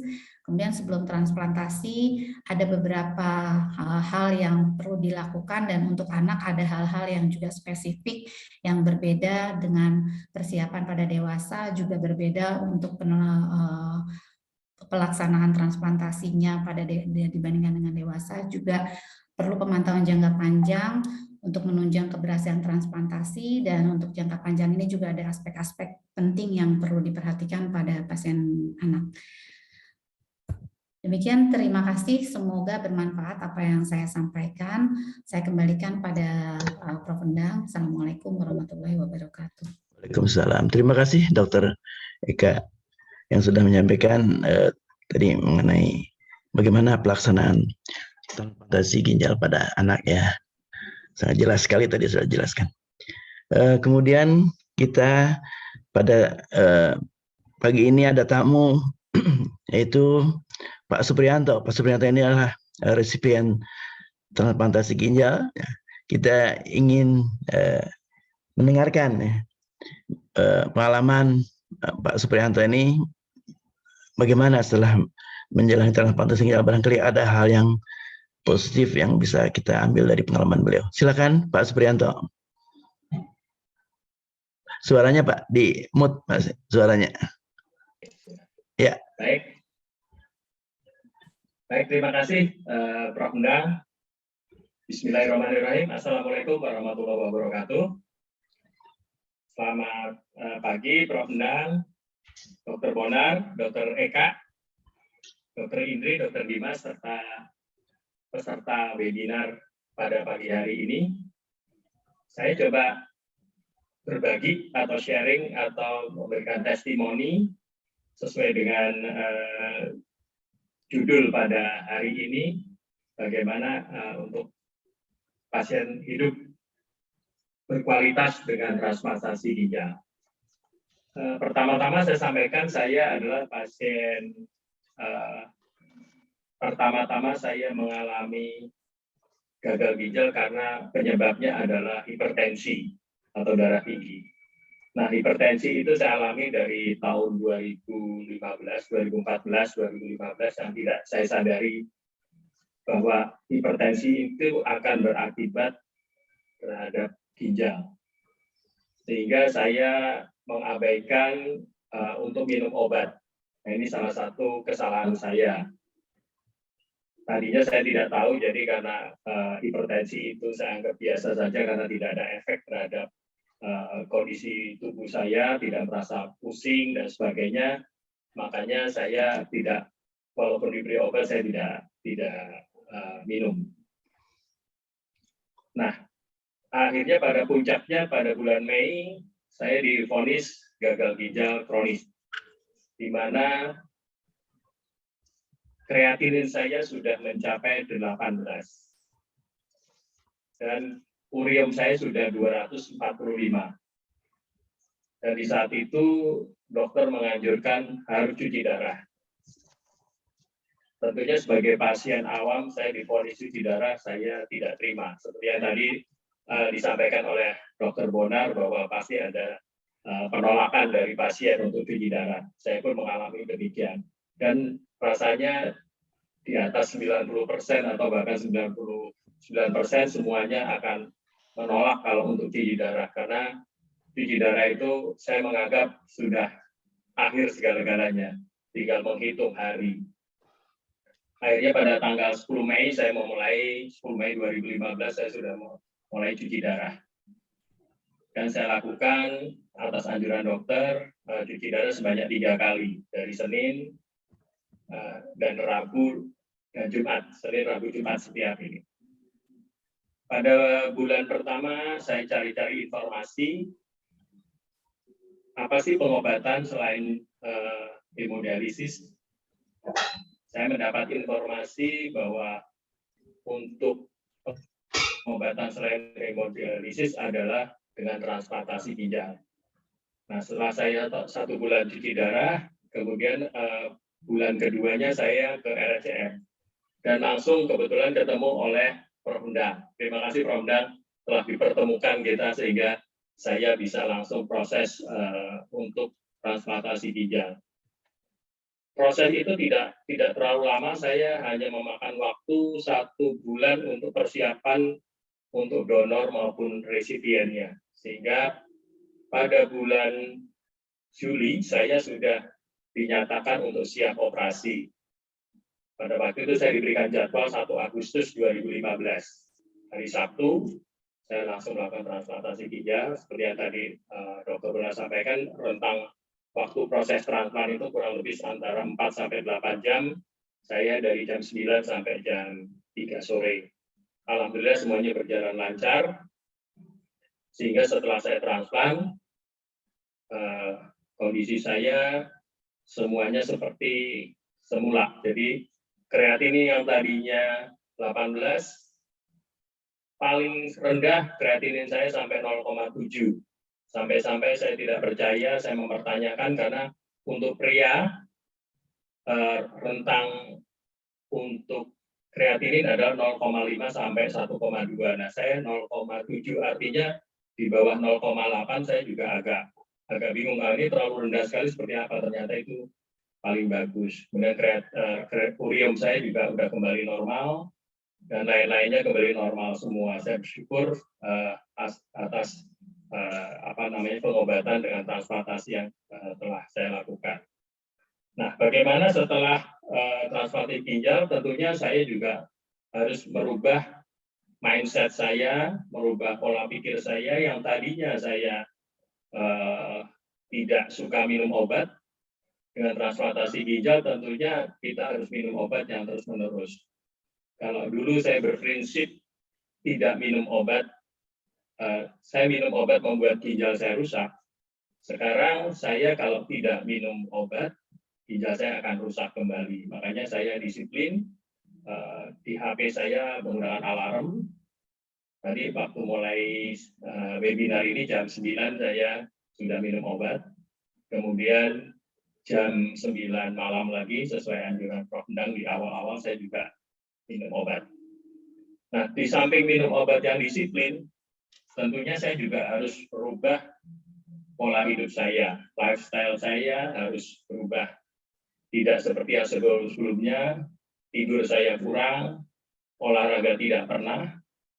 Nah, sekarang saya sudah rubah, tidur saya lebih awal, bahkan jam 8 saya sudah tidur, paling lambat jam 9, tapi jam 3 saya sudah bangun. Saya hitung waktu tidur saya sudah sangat cukup dan bangun pagi tidak terasa masih mengantuk dan sebagainya. Kemudian di samping itu, yang tadi saya sampaikan mengenai olahraga, saya tidak pernah sama sekali. Mulai setelah transplant, saya melakukan olahraga yang rutin, olahraga yang ringan, yaitu dengan jalan pagi. Hari ini saya sudah jalan pagi 8.000 langkah, karena saya target saya 6.000 langkah atau 4 kilo. Jadi hari ini saya sudah 8.000 dan itu saya lakukan rutin setiap hari. Hampir tidak pernah tidak jalan, karena ini saya anggap menjadi suatu kebutuhan. Kemudian pola makan yang tadinya juga sembarangan, sembrono, kemudian saya rubah untuk makan yang yang pola makan sehat yang tidak mengganggu terhadap ginjal saya. malam hari saya usahakan, karena Prof. Endang kalau saya kontrol, Prof. Endang minta agar berat badan harus dijaga, saya juga tiap hari timbang berat badan supaya ketahuan kalau berat badan saya berlebih, saya harus merubah pola makan saya. Jadi pagi hari saya sarapan yang yang sehat, kemudian siang saya makan biasa, malam saya tidak makan. Jadi paling tidak saya sudah bisa menjaga berat badan saya, karena dengan berat badan yang berlebih akan mempengaruhi kerja ginjal. Kemudian dengan saya melakukan pola hidup yang sehat, pola hidup yang berubah dari sebelumnya, saya merasakan semuanya jauh lebih baik dibandingkan sebelum saya melaksanakan transplantasi ginjal maupun pada saat saya gagal ginjal. Nah, hal ini juga saya coba tularkan kepada teman-teman, khususnya yang mengalami sakit hipertensi, diabetes, agar melakukan tindakan pencegahan atau preventif, jangan sampai terjadi gagal ginjal dikarenakan kita tidak rutin minum obat. Jadi bagi pasien yang sudah kena atau divonis hipertensi, saya berbagi pengalaman kepada mereka agar mereka tetap minum obat secara rutin. Karena kalau tidak minum obat secara rutin akan berimpact atau berakibat ke ginjal atau dengan penyakit yang lainnya. Dan setelah 1 tahun saya melakukan transplantasi ginjal, saya bersama teman-teman yang senasib untuk mendirikan suatu komunitas. Komunitas kita namakan Komunitas Jangkau Ginjal Indonesia. Tujuannya adalah tentunya membantu dari tim RCM atau transplant ginjal, tim dokter, supaya sharing kepada mereka agar mereka juga lebih paham sebelum mereka konsul ke dokter. Karena seperti saya pada waktu awal-awal saya akan transplant, saya sangat awam sekali terhadap transplant ginjal. Bahkan pada saat sore hari sebelum saya, pagi hari sebelum saya dilakukan transplantasi ginjal, saya sempat bertanya kepada dokter bahwa pada besok saya akan ditransplant, ginjal mana saya yang akan diambil, kanan atau kiri. Dan dokter mengatakan bahwa tidak ada yang diambil, tapi ditambahkan. Saya juga baru tahu. Nah, sekarang hal-hal itu saya sharing kepada para pasien yang sedang cuci darah, yang banyak minta informasi terhadap kami di komunitas. Kita sampaikan bagaimana prosedurnya. Paling tidak nanti kalau sudah ke Prof. Endang atau ke Dr. Bonar, paling nggak sudah ada bekal, tidak awam sama sekali. Nah, di komunitas kita juga ada pasien yang anak juga, Dr. Eka. Jadi mereka juga ikut di grup kita, tapi biasanya didampingi oleh kedua orang tuanya. Dan sekarang alhamdulillah yang tadinya anak-anak sekarang sudah masuk kuliah dan semuanya berjalan dengan baik.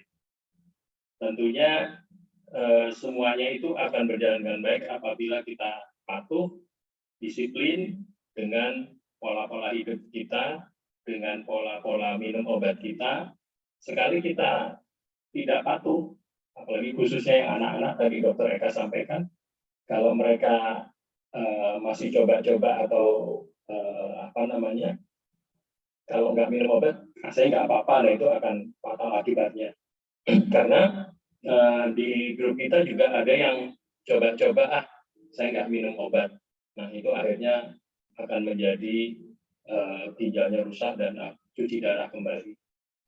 Rasanya itu saja yang perlu saya bagikan kepada Bapak Ibu sekalian peserta webinar pada pagi hari ini. Semoga bisa bermanfaat bagi kita semua. Terima kasih. Wassalamualaikum warahmatullahi wabarakatuh.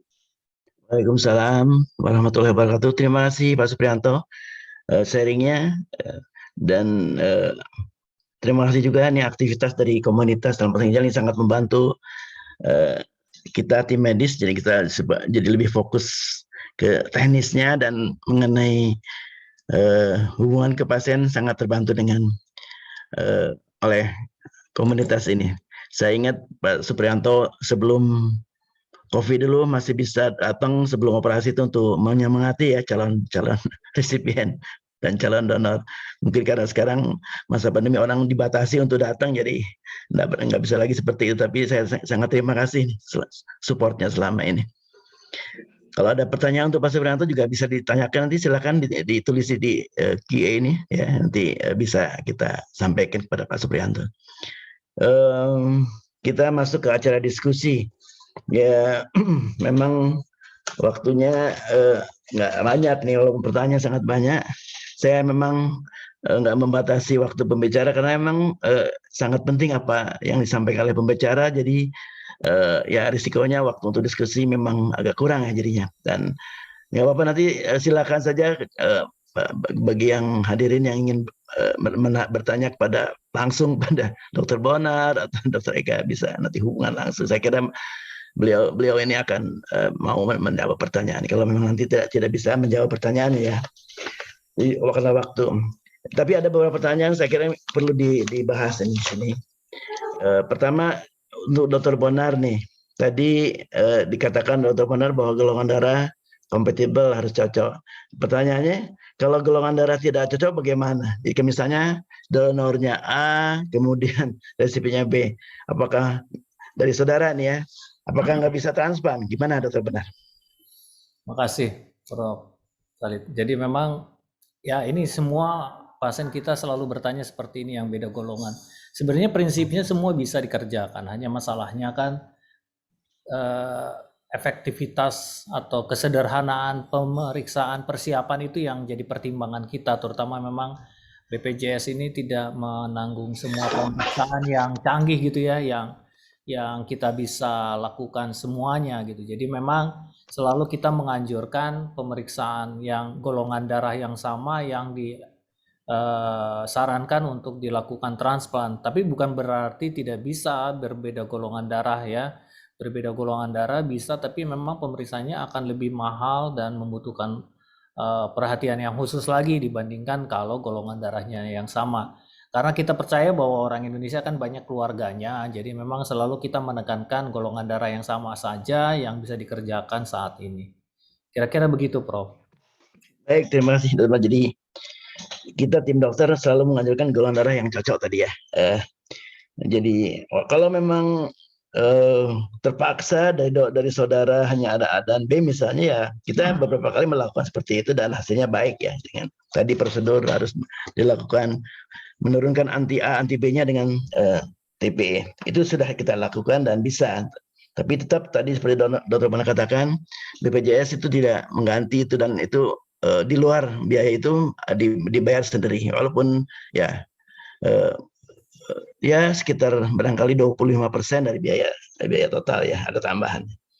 Kemudian Dr. Bonar ada lagi satu pertanyaan. Tadi dikatakan kecocokan ya, imunologis ya, itu diperiksa juga ya. Yep. Bagaimana tuh korelasi kecocokan dengan efek samping? Ada yang bertanya seperti itu. Jadi ada nggak hubungan antara jadi makin cocok, efek samping memang sedikit, mungkin maksudnya begitu. Baik, ini mungkin satu kondisi yang berbeda kali ya. Kecocokan itu kaitannya untuk penolakan ya, penolakan dari jaringan yang diberikan kepada resipien. Sebetulnya itu untuk kecocokan. Jadi memang kita selalu menganjurkan pemeriksaan yang sederhana yang kita kerjakan seperti crossmatch itu rata-rata kita anggap cocok itu kalau terjadi presentasi dari pemeriksaan crossmatch itu sekitar 10%. Jadi kalau lebih dari 10% kita harus mempertimbangkan yang lain. Kaitannya dengan efek samping sebenarnya nggak langsung terkait dengan kecocokan ya, tapi efek samping ya Prof ya? Ya, kan efek samping mungkin ya, itu mungkin termasuk rejeksi ya kali ya. Oh, rejeksi kronik lah paling nggak, atau harapan graft survival lah mungkin maksudnya itu.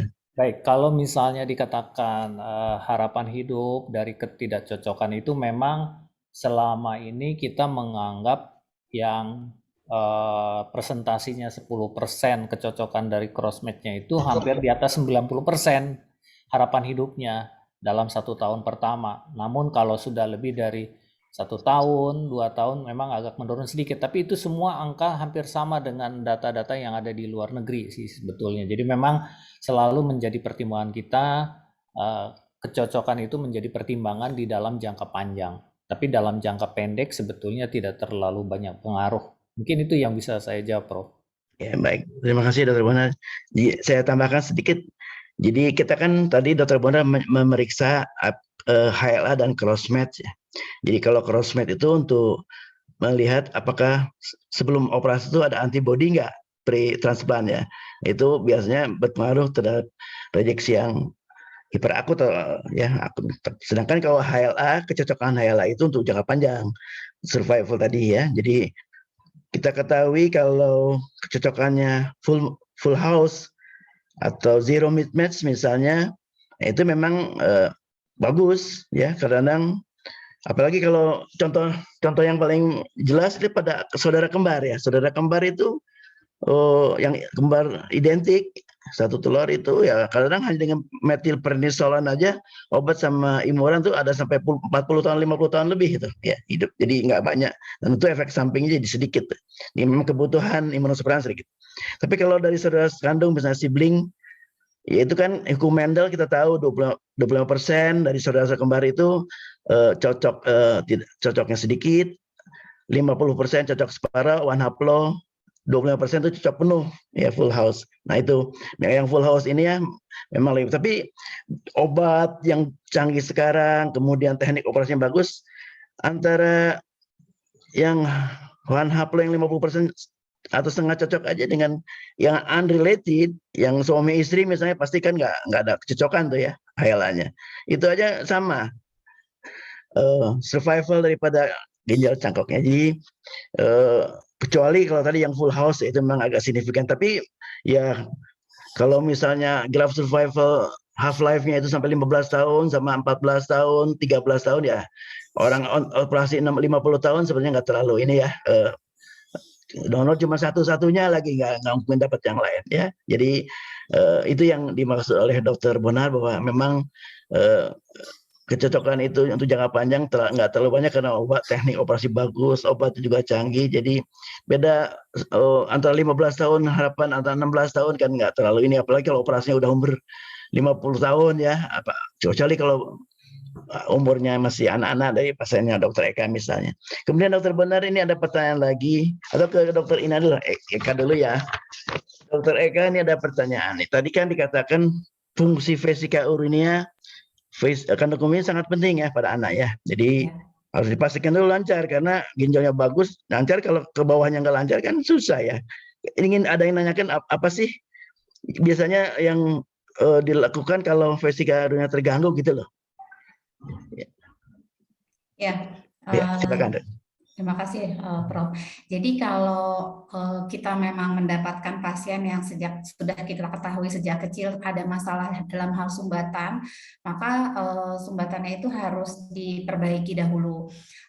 Bila ada masalah dalam hal kapasitas, artinya memang mungkin lahir dengan kandung kemih yang kecil, maka kita melakukan operasi untuk membesarkan kandung kemih dengan memakai jaringan dari usus, kita sebut sebagai augmentasi kandung kemih. Itu oleh dokter urologi yang memang mengurusi pembedahan ginjal dan saluran kemih akan diperbesar ukuran kandung kemihnya dengan menggunakan tadi jaringan dari usus. Nah, tentunya persiapan-persiapan ini membutuhkan operasi yang cukup rumit sehingga dikerjakannya tidak bersamaan dengan transplantasi. Jadi sesudah dia operasi pembesaran kandung kemih, kemudian mungkin akan dites juga, akan ada pengetesan untuk bagaimana kapasitas kandung kemihnya, apakah sudah cukup untuk bisa menampung urin yang nantinya diharapkan akan jumlahnya normal ya Prof ya, karena pada waktu dia sudah menurun fungsi ginjalnya kan mungkin urinnya turun, kemudian nanti ketika sudah transplant urinnya kembali normal dia harus bisa menampung jumlah urin yang cukup dan tidak ada resiko untuk terjadinya aliran balik atau kita sebutnya sebagai reflux. Aliran urin itu harus satu arah dari ginjal, dia turun ke melalui saluran yang disebut ureter ke kandung kemih, kemudian keluar. Nah, ada kalanya pada kondisi kelainan bentuk atau struktur itu ada aliran balik yang merusak gitu. Jadi dari kandung kemih dia tidak lancar ke bawah, tetapi dia justru naik kembali ke ginjal. Nah, hal-hal seperti ini yang diperbaiki oleh dokter bedah urologi sebelum menjalani transplantasi.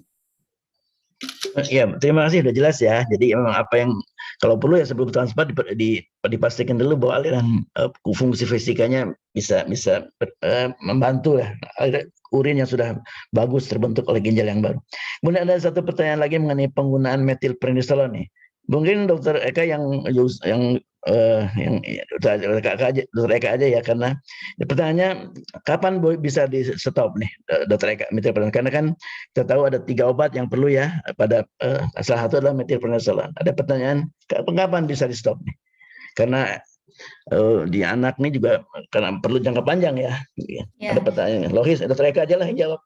Ya. Kalau perlu ditambah Dokter Bondan nanti, silakan Dok nanti. Ya. Ya, jadi memang untuk anak metilprednisolon itu kita pertimbangannya adalah gangguan terhadap tumbuh kembang ya, bahwa dia akan mengganggu. Nah, tentunya ada banyak juga hal-hal komplikasi lain ke organ-organ lain yang akan bisa beresiko untuk terjadi bila itu dipakai untuk jangka panjang. Sehingga memang para ahli transplant, center-center transplant di dunia itu sudah melakukan penelitian untuk sebetulnya bisa nggak sih imunosupresan itu tanpa prednison, tanpa steroid gitu. Dan sudah ada beberapa penelitian yang menyampaikan bahwa ternyata setelah jangka panjang dengan sangat kehati-hatian itu bisa hasilnya sama baiknya dengan bila dipakai dengan dosis kecil gitu. Tetapi memang karena hasil penelitian itu belum meyakinkan, masih ada hasil yang menyatakan bahwa hasilnya akan meningkatkan resiko, ada juga yang hasil penelitian yang menyatakan resikonya tidak meningkat. Dengan hasil yang masih kontroversi itu, sebetulnya kami di RSCM untuk anak belum berani untuk melepaskan betul-betul steroid, Prof. Jadi kami masih memakai steroid jangka panjang terus, tetapi memang dengan dosis yang sangat minimal yang kami harapkan tidak memberikan komplikasi untuk jangka panjangnya itu. Kalau penyakit dalam berhenti ya, Prof. Iya. Enggak, Dokter Bonar silakan. Dokter Bonar mungkin ada pendapat, silakan Dok. Makasih Prof. Jadi memang ini sangat ya saya mau melanjutkan apa yang dikatakan Dokter Eka tadi, bahwa penggunaan steroid itu memang menjadi kontroversi ya, padahal obat ini menjadi backbone untuk pengobatan pasca transplant. Saya sih secara umum, mungkin secara literatur lah katakan bahwa memang ada beberapa peneliti mengatakan bahwa steroid itu bisa di stop pada waktu tertentu ya. Ada penelitian yang menganjurkan kalau sudah lebih dari 3 bulan, 6 bulan bisa di adjusting mungkin dosis yang paling rendah dengan cara memberikan dengan selang sehari, selang 2 hari berikutnya gitu ya. Namun memang kalau kita melihat efek sampingnya sangat berat, memang kadang-kadang kita bisa men-stop steroidnya ya. Namun dengan men-switch obat-obat yang lain dengan dosis yang lebih tinggi atau dengan golongan yang lebih kuat gitu ya. Itu yang kadang-kadang kami kerjakan. Tapi sebenarnya prinsipnya sih sebetulnya sesuai side effect dari pasiennya itu sendiri. Kalau memang sangat berat, memang kami pertimbangkan untuk di stop atau diganti dengan obat yang lebih kuat dari obat-obat yang kita berikan. Mungkin begitu kira-kira, Prof. Iya, saya setuju dengan Dr. Bonahar. Jadi memang juga dengan Dr. Eka, jadi memang imun respon pada anak itu memang lebih kuat ya, dibanding umur dewasa atau apalagi orang tua ya. Pas orang tua itu imun responnya lebih kebutuhan imunosupresan juga relatif lebih rendah dibanding anak. Jadi kalau anak memang mau nggak mau ya steroid. Saya pengalaman bagaimanapun pengalaman triple treatment itu akan lebih baik hasilnya untuk jangka panjang ya. Kecuali tadi Dr. Bonar mengatakan kita sebagai dokter tetap harus mementingkan pasien ya, bukan organ ya. Jadi kalau misalnya bisa sampai katarak atau sampai fraktur ya jelas harus stop ya. Kalau tadi obat misalnya lain ditingkatkan dosisnya. Jadi tapi kalau masih nggak ada keluhan dan ya kalau masih baik saya tadi tetap aja diberikan dosis rendah triple, tapi diberikan selang sehari dosis rendah misalnya itu untuk menjamin bahwa fungsi ginjal masih kita harapkan yang optimal lah dengan triple itu karena memang bagaimanapun triple akan lebih baik pada 2. Tapi sekali lagi tadi dokter mengatakan kalau keadaannya ekstrim untuk pasien sangat mengganggu ya harus di stop dan ya. Kemudian ini ada pertanyaan nih Dokter Bonar. Jadi tadi dikatakan bahwa untuk COVID ya, untuk COVID tadi angka kematiannya kalau dirawat, kalau udah masuk ICU, kalau pakai respirator itu makin tinggi. Wah, makin menakutkan ya. Tapi terus ada pertanyaan nih, bagus juga pertanyaan kritis kan sekarang Omikron nih udah endemi di beberapa negara ya. Bagaimana nih apakah kita dan betul apakah seperti itu angka kematiannya masih tinggi seperti itu gitu loh. Gimana, Dok? Baik, makasih Prof. Jadi pertanyaan yang sangat menarik ya. Itu kebetulan laporan penelitian itu pada saat kondisi COVID Delta mungkin ya. Yeah. Kalau yang sekarang yang Omikron yang katanya sih lebih ringan, tapi kita belum punya data sih. Tapi kalau secara praktek sehari-hari sih tampaknya sih yang kena Omikron saat ini tidak terlalu jelek hasilnya ya. Malah pasiennya dirawat hanya 1 minggu, mereka udah bisa kembali ke ruangan dan bisa melakukan aktivitas seperti sehari-hari. Mudah-mudahan ya, mudah-mudahan. Tapi memang data yang saya sampaikan bukan untuk nakut-nakuti, mohon maaf Bapak Ibu sekalian. Hanya untuk lebih kita waspada dan melakukan antisipasi lebih ketat dibandingkan kalau tidak mendapatkan infeksi COVID. Mungkin itu maksud kami ya. Baik. Terima kasih Prof. Ya, terima kasih Dr. Bonar, jelas ya penjelasannya. Oh, ini waktu udah 10.36 ini lewat batas. Cuma satu pertanyaan lagi untuk Dr. Eka nih. Ini ya mungkin ahli gizi yang bertanya nih, bagaimana peran ahli gizi nih pada transplantasi anak nih? Dr. Eka bisa menjelaskan? Silakan. Ya. Jadi memang di anak itu sama seperti penyakit dalam sebetulnya punya sub-sub keilmuan lain ya. Seperti nefro gitu kan. Di kami itu kami punya sub yang memang menangani untuk gizi. Kita namanya divisi nutrisi dan penyakit metabolik. Jadi penyakit metabolik kalau di kami ikutnya ke divisi nutrisi. Sehingga memang kami biasanya bekerja sama dengan mereka itu untuk menangani masalah gizinya gitu. Tetapi di divisi nutrisi tersebut, di dokter anak yang konsultan nutrisi itu mereka punya tim, dan timnya itu memang terdiri juga dari dietitian, sehingga memang seringkali melalui konsul dengan divisi nutrisi itu. Tetapi memang sangat penting ya peran untuk pemantauan diet ini. Jadi kami juga memang membutuhkan dietitian untuk membantu memantau bagaimana kepatuhan, kemudian pemilihan diet untuk anak-anak yang sesudah transplantasi terutama, sehingga mereka bisa mempertahankan fungsi ginjalnya dengan hidup sehat yang harus berubah dibandingkan sebelumnya. Juga penting untuk memperbaiki tumbuh kembangnya gitu. Kalau tadinya mereka mungkin pendek, sesudah transplantasi kami harapkan bisa ada tumbuh kejar untuk catch up tinggi maupun berat badannya yang seringkali dalam status gizi kurang gitu. Baik, terima kasih Dr. Eka. Jadi baik pada dewasa maupun pada anak memang ahli gizi merupakan tim inti ya untuk tim transplantasi ginjal. Jadi ini sangat penting peran anak. Ini untuk Pak Suprianto nih terakhir yang dapatnya nih. Pak Suprianto, apakah ada kendala untuk mendapatkan vaksin COVID Bapak, dan vaksin apa yang Bapak dapatkan? Apakah ada efek samping yang memberatkan? Silakan Pak Suprianto. Baik Prof, terima kasih pertanyaannya. Saya sampai saat ini sudah melaksanakan vaksin ketiga kali booster. Tetapi vaksin itu pun saya harus konsultasi ke Prof. Undang maupun ke Dr. Bonar. artinya seizin beliau saya melakukan vaksin. Vaksin pertama saya lakukan Sinovac, yang kedua Sinovac juga, yang ketiga adalah Pfizer. Jadi alhamdulillah sudah lengkap, sudah komplit dan tidak ada efek apa-apa, hanya pegel saja, paling 1 minggu pegel tapi tidak masalah. Demikian. Baik, terima kasih.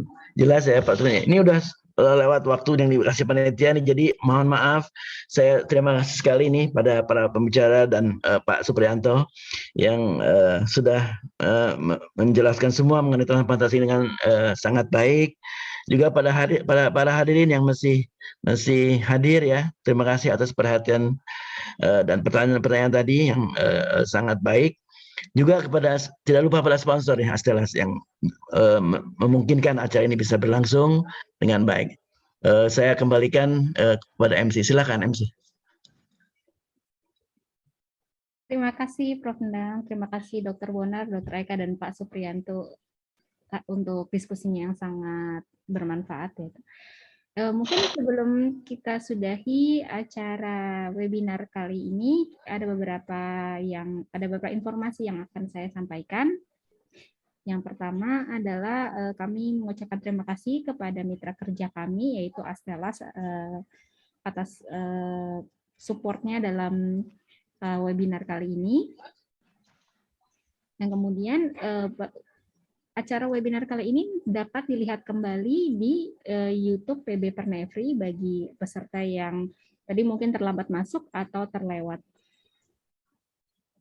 Kemudian ada voucher keringanan biaya 20% untuk pemeriksaan di Prodia pada 100 peserta yang beruntung.